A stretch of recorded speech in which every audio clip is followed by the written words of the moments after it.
Roxanne Paltauf has been described by family as a responsible teenager devoted to her four younger siblings and very close to her mother, with whom she kept in daily contact. But her mom did not approve of Roxanne's boyfriend, Lewis Walls, so Roxanne would often have to go out to be with Lewis.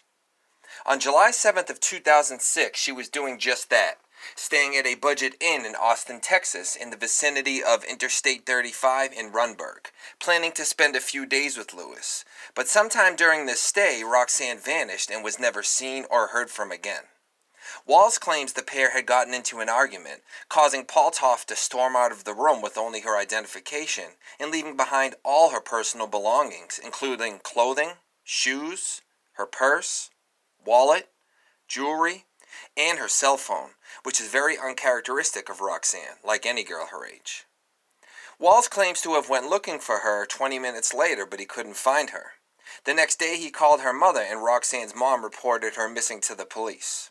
But by the time the police got involved, he had already checked out of the hotel and gone to his sister's home, taking Roxanne's things with him, so any potential evidence in the hotel room was destroyed.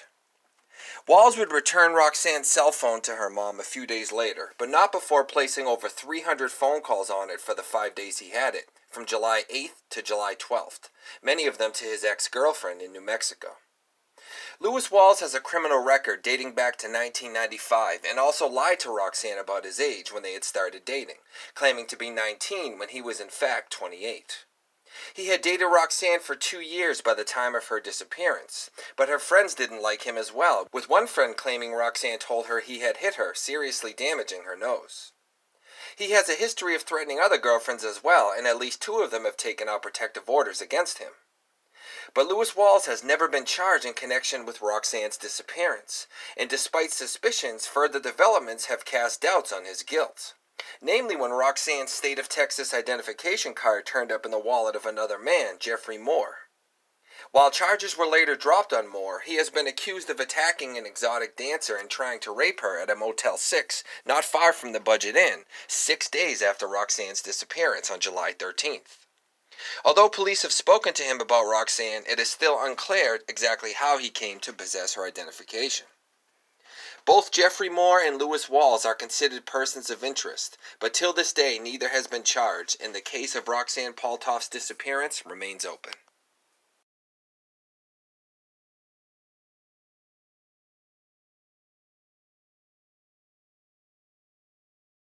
On the morning of April 24th, 2004, Jeremy Ted Alex was moving items into his new home that he shared with his girlfriend. Everything seemed normal until later that day at 5:20 p.m. when one of Alex's former high school teachers, who lived approximately 1.5 miles away, saw Alex running out of the woods near her home. The teacher claimed that Alex was acting paranoid and erratic and appeared to be experiencing hallucinations. Alex told her that bad guys were trying to hurt him, and despite her and her husband's attempts to get him to remain there while police arrived, he ran away before they could get there. Alex has never been seen or heard from again.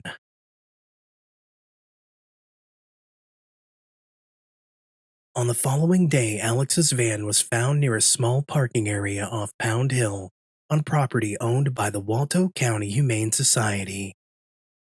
His keys, cell phone, and other belongings remained inside, but there was no sign of Alex. Numerous searches of the area also turned up no evidence of his whereabouts. In September 2004, a contractor working in Jackson, Maine, reported seeing a man who fit Alex's description. The contractor was working on a house when a man came out of the woods. The contractor attempted to communicate with him, but it seemed that the man would not speak and didn't understand most of the words spoken to him. The contractor also offered him food, but he refused. In another sighting, he was reportedly seen by a neighbor living in the same area who saw Alex when he approached his garage, but he wouldn't answer any questions and eventually left when being told to leave. Despite these sightings being unconfirmed, their sources are considered credible. There have been numerous allegations surrounding the police department and members of the township that Alex resided in, but as they are considered at this time to be uncredible, we will update this case if anything comes of it.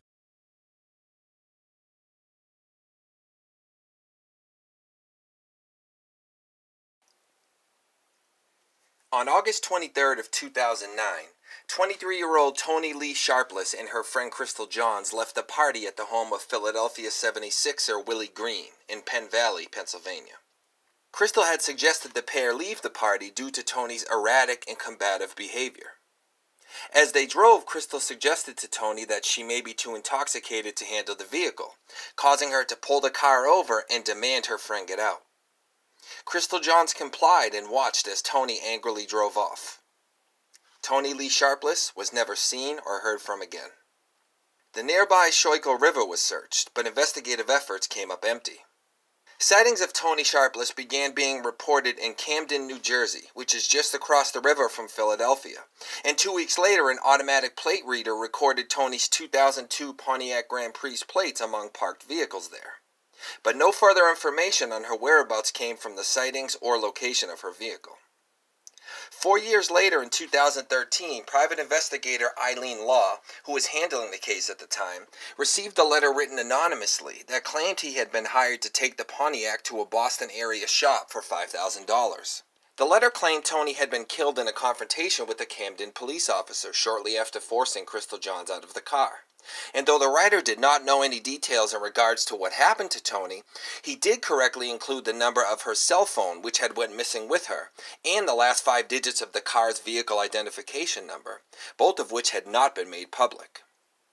Police have dismissed the letter as a hoax, but Eileen Law believes it to be genuine, and that Toni may be alive and being held captive by human traffickers. Toni's family, however, believes her to be dead and is highly skeptical of Crystal Johns' story, but both police and Eileen Law claim Johns has been cleared of involvement and that her cell phone records line up with and support her story. Until this day, Toni Lee Sharpless has not been found and her case remains open.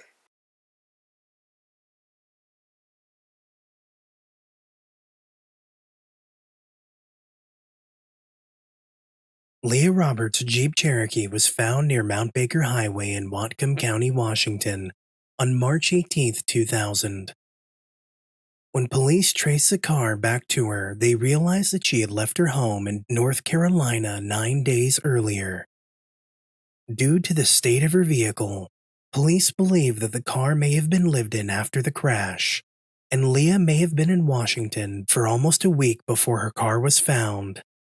The last activity on financial records is for a gas purchase made shortly after midnight on the morning of March 13th in Brooks, Oregon. This would have left her with approximately a quarter of a tank of gas where the vehicle was found. Before her disappearance, Leah had dropped out of North Carolina State University only months before her graduation and had spent most of her time in a local coffee house, often writing poetry in her journal. A note that Roberts had left behind in her home suggested that she had taken inspiration from the works of Jack Kerouac, in particular his novel The Dharma Bums, which has scenes set at Desolation Peak, near where her car was found. A few days after Leah's Jeep was discovered, a man called the sheriff's department to report a sighting of her. He claimed that he and his wife had seen Leah wandering around a gas station in Everett, apparently disoriented and confused. After providing this information to police, the caller then appeared to panic and hung up before he could identify himself. Despite this, police have considered this tip to be credible, and it is the last known sighting of Leah. Even though the case went cold, Whatcom County Sheriff's officers kept Leah's Jeep just in case more clues turned up. This would come to fruition in 2006 when the lead detective passed the case on to 2 younger detectives, who subsequently realized that not all of the evidence had been processed. When they examined the engine compartment, it was then discovered that the starter relay had been cut, which would allow the car to accelerate without the need to depress the gas pedal, providing stronger evidence that Leah's Jeep may have been left there in a staged accident.